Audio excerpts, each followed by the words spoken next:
Plan is brought to you by our stable of sponsors. Mike, just been announced that you're going to be inducted into the New Zealand Hall of Fame. That must be pretty exciting.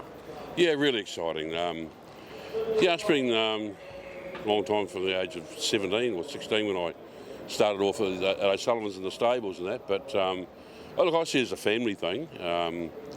There's been a lot of input from the rest of the family as well, and even from the start from our grandparents and that, and got us interested in horses, and mum and dad taking us to the races and that. And then I think the Finnish dad, when he sort of retired from the farming, came and was a big part of our stable.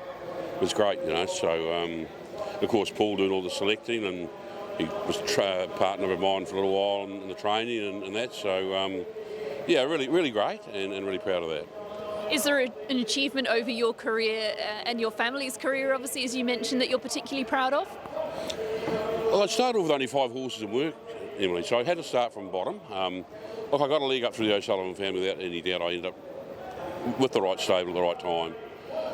But I had to prove that I could train, and I started off with 5 my own, and I had a huge mortgage, and Dave went guarantor for me, and he made sure that I had enough horses there pre-training of his to get going. And I was lucky enough to train my very first starter one and beat one of these by a nose, actually, Dave's and Paul. So started off really well, and that was through my father-in-law gave me the horse, and he actually said to me, if I could win a race and sell the horse, I'd have half the money, which I needed for the mortgage anyway.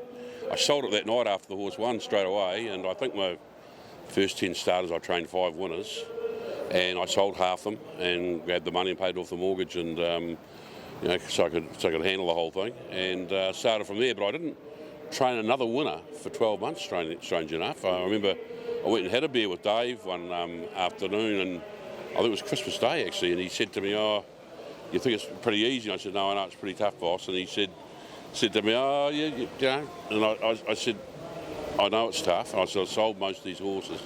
Sure enough, I never trained another winner for 12 months.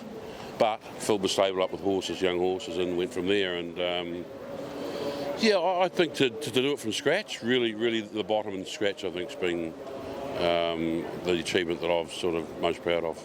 It's been an unbelievable 12 months for Ballymore Stables, and Rockin' Horse is obviously the headline act of that 12 months. Tell us a little bit about where she is and where we can expect to see her. Yeah, look, she's great. As they say, we're saying of mine and Paul O'Sullivan's too, I think I might have learned it of him, is cut out of chocolate, as they say. So, and she looks that way.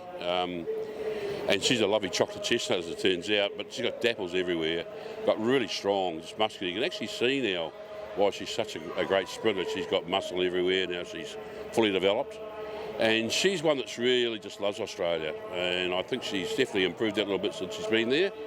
And look, she trialled the other day, trialled really well. She'll have one more jump out and we'll settle for the Lightning, which is going to be all the A players there as well, so it's going to be very interesting. Will you go to Royal Ascot or won't you? Is it still up for debate? Yeah, look, it's still up for a debate. Said to Sam here before as he walked past me, because I tried to buy his colt. I was underbidder on the $450,000 colt. And I said to him, "Oh, I've helped you a bit there. You've got a bit of extra money to go to Royal Ascot now." So, but look, it'll depend on her. We all know that it's going to be these 2 or 3 runs that we are preparing her for. She'll tell us on the way through. As you get older mares, they can sometimes say they want to be mothers rather than racehorses. Hasn't given me any inkling that she does. And as long as she keeps that way, well, we're certainly going to give it a lot of thought.